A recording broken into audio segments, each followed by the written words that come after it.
امیر شیرانه.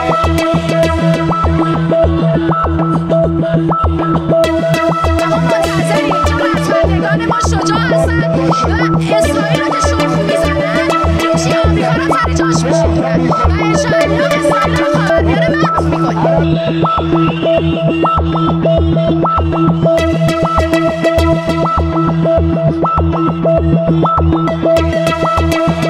مطمئنم باید بیشتر جوابشون رو بدیم چون یا هر چقدر ما کمتر جواب بدیم پرروتر میشن. باید خیلی بیشتر رو بنده‌تر جوابشون رو بدیم که گیرشون کم بشه.